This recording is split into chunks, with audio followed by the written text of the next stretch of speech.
Welcome to part two of Knife Chats with Tobias, past, present, and future, an open tag event that I was invited to join. Without further ado, let's get started. This episode, the recent past. Okay, you're looking at a car model. It's actually a Tom Daniel design known as the Dragon Wagon. It was re-released sometime around 2008, 2009, I believe, and I snapped it up at that time. And you're probably wondering, what does that have to do with knife collecting? Well, in my case, when you're looking at the recent past, this model and my passion for building models and also my web pages led directly to me being able to start collecting knives. So now let me explain. I got interested in the Long Range Desert Group because of some models that I was building way back in the 70s that were released by Tamiya, specifically the Long Range Desert Group truck and the SAS Jeeps. Really cool military models. And because of my interest in the models, I started reading up on the Long Range Desert Group and became, I wouldn't say an expert, but became fairly knowledgeable on them, and that led me to creating a web page on the Long Range Desert Group that had a lot of artwork in it, original artwork by me, also some colorized photos and such, and that led to a magazine known as Model Military contacting me and saying, "Hey, we saw your webpage and we're wondering if the artwork in there is your work or if it's borrowed from somebody else." And I said, "No, it's my work. I did it myself. I'm the one who created the color photos, and I'm the one who did the drawings of the various vehicles and everything, and I'm the one who colorized the drawings and everything else. So, and same thing with all the uniform information and everything. That's all from me."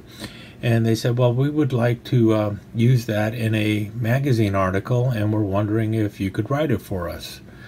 And I said, "Sure, I'll do that for you." And I thought, all right, maybe I'll get a year's subscription of the magazine or something. But no, they were actually talking about giving me real money for this stuff. And that led me to actually getting some money of my own, some, spending money, something that was above and beyond what I needed for just living on, that I could actually start buying stuff with. And well, the first thing I ended up buying was this kit, the Circus Wagon by Tom Daniel, and I built that.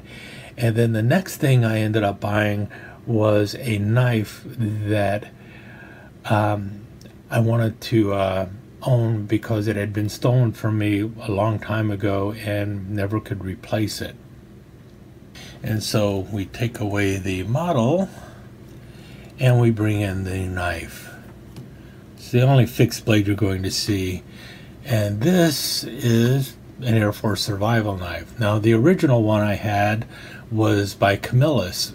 Anyone know what happened to Camillus in 2007? They kind of went away. And I was shocked. That's how much the knife industry had changed on me. So I ended up picking up a brand new one by Ontario, 2008. Picked it up in either 2009 or at the very end of, or very beginning of 2010. I just remember it was around Easter because I actually won the bid on eBay on Easter Day when I got this knife. And that was the beginning of my my recent past of knife collecting, picking up the Ontario Air Force survival knife. And that is also when I started in earnest buying pocket knives, because I finally had some cash on the side that I could use to purchase pocket knives. And I remembered my uncle's collection of case knives and thought, All right, it's time for me to start buying some pocket knives that I want. And because Camillus had just gone under, I thought I really want to start looking for some Camillus knives and get them before they're gone. And I also realized at that point that I really had no idea what pocket knives were, where they came from, or anything. And being a guy who actually enjoys history, I started reading up on them and trying to figure out just what in the world is meant by a pocket knife, because in 2009 I really had no idea the difference between a stockman, a trapper, a canoe, anything. None of those names meant anything to me, and so there was a lot of learning I needed to do in a very quick time. And fortunately, I saw a show on television called Cutlery Corner Network, and also a show known as Knives Live TV. It might have been called something else at that time. And I started watching those shows to figure out the different patterns and stuff. But I also ran across a website, KY Knives, Kentucky Knives, and he had all sorts of knives on there, low price knives and everything else. And I started going through that web page, and I started seeing all sorts of different knives and everything. Old knives, new knives, everything else.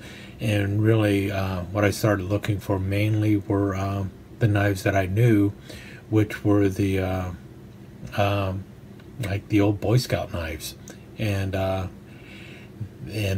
other anything else that was shiny and bright. And then I joined the various knife news groups and found a lot of people who were not very nice to new people. Actually, some of them were downright rude to new people. So I started writing all the information down that I could, and started figuring out what I wanted to collect and what I didn't want to collect. But a lot of missteps along the way. One of the first knives I ever bought online, though, from KY Knives or Kentucky Knives, was right here, this Congress, and I really liked it. It's Tiger Eye. It's by U.S. Classics. Really cool knife, and I still like it. It's one of my favorite knives, but it was a low-priced knife. And then a second knife I think I picked up might have been this one here, and this is what led me to start really loving toothpicks. This is by Raging Bull, the Guardian Angel toothpick in cracked ice. And that began my love affair with large toothpicks. And then that led me to picking up this one by Rough Rider. And I really like the Rough Rider. I mean, this is in the Stonework series. We know now that I have the entire Stonework series if you bring it up to present. But this is the one of the first Rough Rider knives I picked up. And I really liked it. I thought, wow, this is a quality knife. Right up there with U.S. Classic and right up there with Raging Bull. All of them were really solid, well-made knives. And so I started buying them. Little did I know that I shouldn't be buying them because they were made in China. But the quality was there, so I kept buying made in China knives, even though everyone said, no, you shouldn't buy made in China knives. They're crap and everything. And then I also started to continue looking for old Camillus knives, and mostly I was buying old Boy Scout knives by Camillus, and or camp knives, whatever you want to call them, by Camillus. This one by Ulster. This is one of those things where I found it at a secondhand thrift store for a nickel, and I bought it, and it's like, wow, that's really cool. And so, and then, you know, another one I saw, you know, the old fish knife, because it was like a toothpick. And then white smooth bone. This was one of the white smooth bone knives I bought. I have since had some engraving done on it, or scrimshaw work by O'Brien down in Texas. TX Force, I think, is what his name was online. I've lost contact with him since. But got the Marlin Spike by Rough Rider, and I was really impressed with it. And then ended up buying every other Marlin Spike that they had. And then it's like, oh wow, buying a whole series of knives. And so I picked up every Marlin Spike I could find from Rough Rider because I really liked the type of knife. But then I also liked the white smooth bone, so I started buying all sorts of white smooth bone by Rough Rider. And then because I already liked the toothpick, I started looking for toothpicks by Rough Rider. And at the time there was 4 of them, and I thought at the time, well, you know, if they've got it, you know, if I thought, you know, if you make a knife in white smooth bone, you make every other knife you have in white smooth bone. Little did I know at the time. Saw the Rough Rider camp knife, so I picked it up because I really liked camp knives. And then, but really, at that time, early on, I really had a strong fascination with Marlin Spike knives. And I remember asking for a variety of Marlin Spike knives, including the Skipper by Swiss Army or Victorinox. And I started collecting Victorinox knives at the time also, but had to get the Skipper. And I haven't even done a review on this, and I really need to do a review on the Skipper. Really good knife. But and then also got the Fury. Actually, all of these were birthday presents one year. This one, I think my wife bought this one for me. My youngest son bought this one for me by Fury. It's the Sailor Tool. And funny thing, my daughter bought this one the same year by Meyerchen. And she was upset. She said, oh, I bought you the same thing, only a different color. And it's like, that's not a problem. This one's by Fury, this one's by Meyerchen. I wanted both of them. That's why they were both on my list. And I really did. And both of them are pretty cool knives. I don't think I've done a review on the on the Fury yet. I have done a review on the Meyerchen. And then, still in the recent past, I saw this one, a German Army knife by Victorinox, and that's when I found out that Victorinox actually was the people who, if they didn't design it, were involved in the German Army knife. And that started continuing me to buy more Victorinox knives, and found this one on sale at some kind of computer store, which was really odd for a really low price. And it's a Pioneer with red scales, and I think I paid like 17 bucks for it. Anyone who knows Victorinox knives knows that you don't go around getting a Pioneer and red A-lock scales for 17 bucks, but that's what happened. And that really was where I was going in the recent past when I just started getting into collecting knives. But I also remembered my uncle and his case knives, and it's like, well, I've got to buy a case knife. And so I went and bought this one, the Canoe. And if you follow my channel, then you know I've done a review on this, and I was not extremely happy with it when I first got it.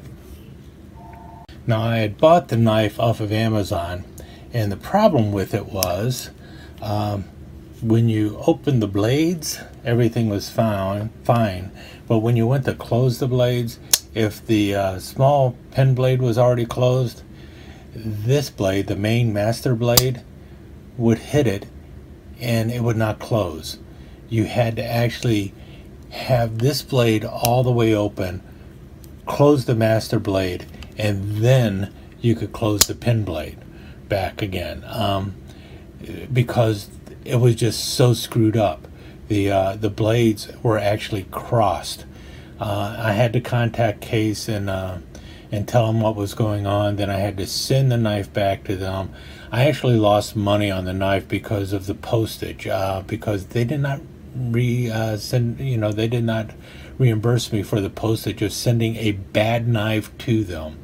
But they did fix the problem and everything, so kind of left me with a sour feeling on Case at the beginning. I would later pick up a couple more Case knives without a problem, but This was after, you know, gotta buy American, need to buy Case, you shouldn't be buying all those Rough Riders. Well, I never had a problem like that with a Rough Rider, but the very first Case knife I got, I had a major problem with. So that's the way that ended up going, and that was the past. That was where my past in knife collecting ends, and then we'll move on into the more present times. By present, I'll really just focus on the last year. So that pretty much wraps up the past, and it also gives you a little bit of insight on why I have no real problems with knives that are made in China because I was having much better luck early on paying less money for a quality made knife from China, is particularly the Rough Rider knives, compared to the very first Case knife I ever bought. And I also had issues with early Berenson knives that I was picking up. And so it was like I'm paying more and the quality isn't there. I'm paying less, but I'm supposed to feel guilty about it because the knife is made in China. And that just didn't wash with me. In any case, that was the past. Let's move on to the present in part 3.